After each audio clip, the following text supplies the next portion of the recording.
Hello दोस्तों, स्वागत है आपके अपने चैनल आर के राज ऑफिशियल में। और आज मैं BEE का लेक्चर नंबर 10 लेकर आया हूं, जिसमें मैं आपको कंडक्टर, इंसुलेटर और सेमी कंडक्टर के बारे में बात करूंगा।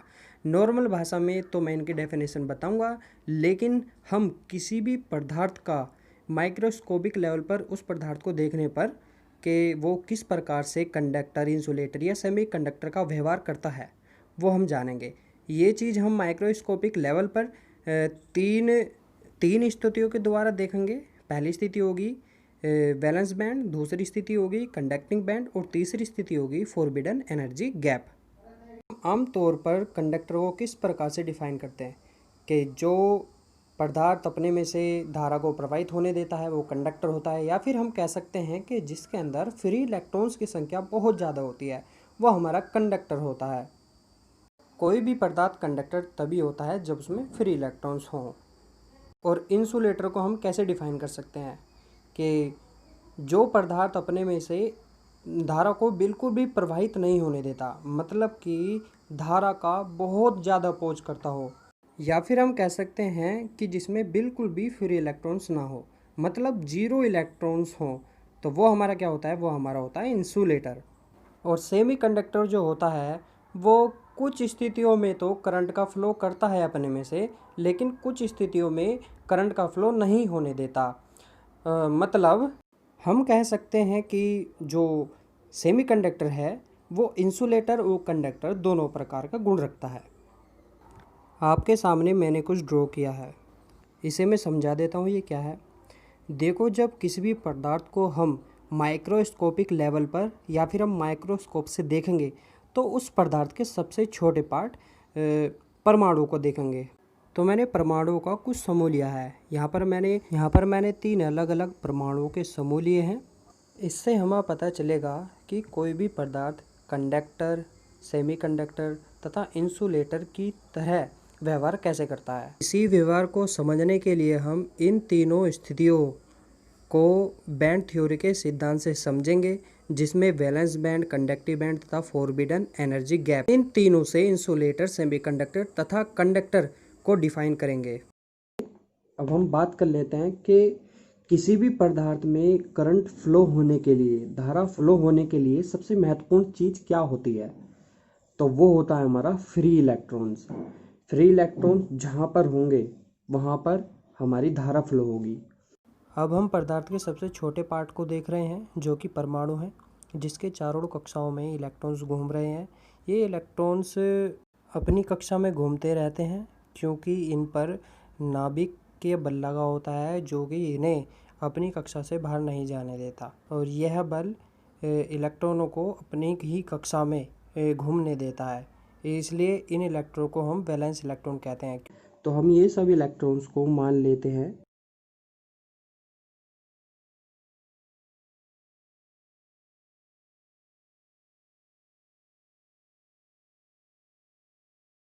तो ये किसी ऐसी स्थिति में है जो एक बल से बंधे हुए हैं, तो हम इस वाली स्थिति को कहेंगे कि ये एक वैलेंस स्थिति में है।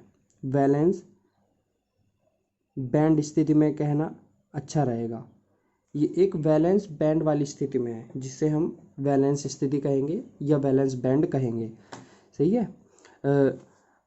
और एक स्थिति ऐसी होती है जिसमें इलेक्ट्रॉन्स फ्री हो जाते हैं, तो उस स्थिति को हम कहेंगे कि यहाँ पर वो स्थिति है और यहाँ पर इलेक्ट्रॉन जब पहुँच जाएंगे या होते हैं तो वो एक कंडक्टर की तरह कार्य करने लगता है। कोई भी पदार्थ अगर उसके अंदर फ्री इलेक्ट्रॉन्स हैं, तो हमने स्थिति मान ली कि फ्री इलेक्ट्रॉन्स वाली है, ये वाली।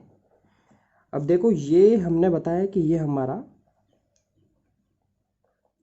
वैलेंस बैंड है, जिसमें फ्री इलेक्ट्रॉन्स नहीं है, जिसमें इलेक्ट्रॉन्स बंधे हुए हैं। और ये हमारी क्या है, ये हमारा हो गया conducting band, CONDUCT, conducting band. तो इसके अंदर हमारे फ्री इलेक्ट्रॉन्स है, फ्री इलेक्ट्रॉन्स, और इसमें वैलेंस इलेक्ट्रॉन्स हम कह सकते हैं। वैलेंस इलेक्ट्रॉन्स, जो कि मूवेबल नहीं है।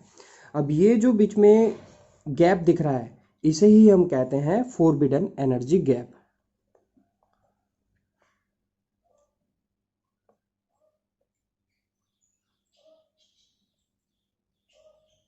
फोरबिडन एनर्जी गैप, ये जो दे रखा है हमारा स्केल, ये एनर्जी लेवल दे रखा है। ये किस एनर्जी लेवल पर हम वैलेंस जो इलेक्ट्रॉन्स हैं उन्हें हम कंडक्टिंग बैंड में ले जाने पर वो एक कंडक्टिंग या फिर फ्री इलेक्ट्रॉन्स की तरह कार्य करने लगते हैं, तो वो ही इससे पता चलेगा। देखो, हमने ये जो स्थिति है इसके लिए हमने ये वैलेंस बैंड और कंडक्टिव बैंड देखा। अब यहाँ पर हम देखेंगे कि ये जो गैप है हमारा फोरबिडन एनर्जी गैप, जिसे हम इलेक्ट्रॉन वोल्ट में नापते हैं, इलेक्ट्रॉन वोल्ट, यदि है इस चित्र के अकॉर्डिंग देखिए तो 3 इलेक्ट्रॉन वोल्ट, मतलब कि ये जो वैलेंस इलेक्ट्रॉन है इन्हें कंडक्टिंग बैंड में पहुंचाने के लिए हमें इतना एनर्जी गैप, तो मतलब इतनी एनर्जी तो चाहिए होगी, चाहे वो हम किसी भी प्रकार से दें, हम पोटेंशियल लगा के दें या फिर हम हीट अप करके दें, क्योंकि ये भी तो एनर्जी हैं। तो अगर हम इन्हें देंगे तो हो सके कि ये जो इलेक्ट्रॉन्स है, वैलेंस इलेक्ट्रॉन्स है, ये कंडक्टिव बैंड में जाकर फ्री इलेक्ट्रॉन्स बन जाएं। तो यही जो स्थिति है 3 इलेक्ट्रॉन वोल्ट तक, अधिक भी हो सकती है थोड़ी, लेकिन यही जो स्थिति है वो हमारी होती है इंसुलेटर की। मैंने अभी वीडियो के शुरू में बताया था कि कोई भी जो इंसुलेटर होता है आमतौर पर उसे हम कहते हैं कि जिसके अंदर इलेक्ट्रॉन्स नहीं पाए जाते, मतलब फ्री इलेक्ट्रॉन्स नहीं होते, वो हमारा होता है इंसुलेटर। तो यहाँ पर कोई फ्री इलेक्ट्रॉन्स नहीं है, केवल ये स्थिति मैंने दर्शाई है कि ये कंडक्टिव बैंड वाली स्थिति है जिसके अंदर फ्री इलेक्ट्रॉन्स आने पर वो जो पदार्थ है वो एक कंडक्टर की तरह कार्य करने लगता है, या फिर उसके अंदर एक फ्री इलेक्ट्रॉन्स बन जाते हैं। तो वही स्थिति यहाँ पर दिखाई है। ये वाली स्थिति क्या है, हमने केवल यहाँ पर वैलेंस बैंड वाले जो इलेक्ट्रॉन्स हैं इसके ये हैं, केवल यही हैं। इस स्थिति में यदि 3 इलेक्ट्रॉन वोल्ट की एनर्जी देने पर ये जो इलेक्ट्रॉन्स है, वैलेंस इलेक्ट्रॉन्स, इन्हें कंडक्टिंग बैंड में अगर ये पहुंच जाते हैं इतनी एनर्जी देकर, तो हम क्या कहेंगे कि इस वाले पदार्थ में करंट फ्लो हो जाएगी। तो यही जो पदार्थ है नॉर्मल टेम्परेचर पर ये जो दिख रही है स्थिति, ये हमारी होती है इंसुलेटर की। हमें 3 इलेक्ट्रॉन वोल्ट से अधिक का पोटेंशियल चाहिए होगा वैलेंस इलेक्ट्रॉन को कंडक्टिंग बैंड में पहुंचाने के लिए। तो यही स्थिति हमारी कौन सी कहलाएगी, इंसुलेटर की। अब हम देखते हैं सेकंड स्थिति। अब सेकंड स्थिति हो सकती है जो वैलेंस बैंड है और जो कंडक्टिंग बैंड है उनके बीच जो फोरबिडन एनर्जी गैप होगा वो कम हो।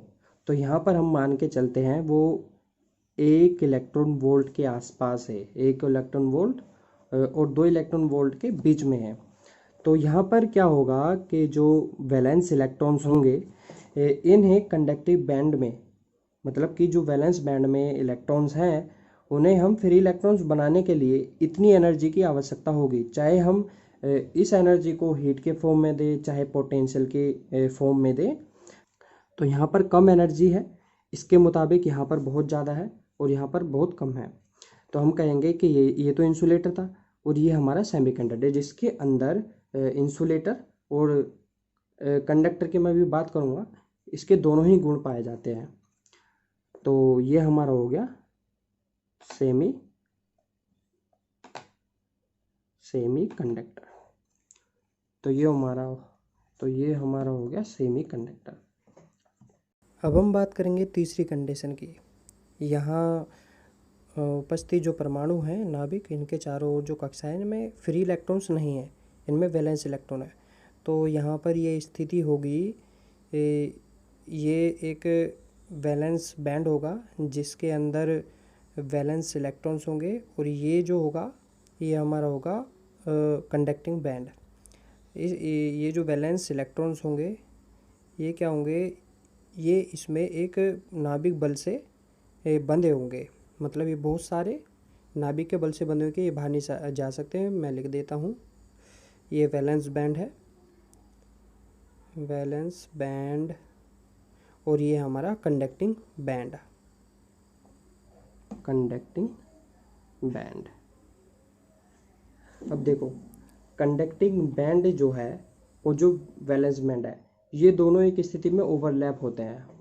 ओवरलैप का मतलब है कि इसके अंदर जो फोरबिडन एनर्जी गैप है वो जीरो होता है। मतलब कि अगर हम इस स्थिति में थोड़ा सा भी, मतलब पॉइंटों में अगर हम 0.1 कह दो, मतलब 0.001 इलेक्ट्रॉन वोल्ट, यदि हम इतना भी हीटअप करें या इतनी एनर्जी दें किसी भी फॉर्म में, पोटेंशियल के फॉर्म में दे चाहे हीट के फॉर्म में दे, तो क्या होगा कि ये जो इलेक्ट्रॉन्स है, वैलेंस इलेक्ट्रॉन्स है हमारे वैलेंस बैंड के अंदर, ये बहुत ही आसानी से कंडक्टिंग बैंड में पहुंच जाते हैं। और ये जब कंडक्टिंग बैंड में पहुंच जाएंगे तो ये हमारे क्या हो जाएंगे, फ्री इलेक्ट्रॉन्स हो जाएंगे, फ्री इलेक्ट्रॉन्स। इस स्थिति में क्या होगा कि थोड़ा सा ही पोटेंशियल देने पर जो वैलेंस बैंड में उपस्थित इलेक्ट्रॉन्स होंगे वो कंडक्टिंग बैंड में बहुत ही आसानी से चले जाएंगे। और यही जो स्थिति होती है हमारी, यही कंडक्टर की स्थिति होती है। मैं लिख देता हूँ, यही स्थिति हमारी कंडक्टर की होती है। आमतौर पर कंडक्टर की भाषा है कि जो मटेरियल आसानी से करंट को फ्लो होने देता है अपने में से, वो हमारा कंडक्टर होता है। अगर मेरी इस वीडियो में दी गई इन्फॉर्मेशन आपको अच्छी लगी हो तो प्लीज़ इस वीडियो को लाइक कर देना, कमेंट करके जरूर बताना आपको इस वीडियो में अच्छा क्या लगा, और मेरे चैनल को सब्सक्राइब जरूर कर लेना। और मिलते हैं एक और नई वीडियो में जो कि टेम्परेचर कोफिशिएंट ऑफ रेजिस्टेंस के न्यूमेरिकल्स पर आधारित होगी। Thanks for watching.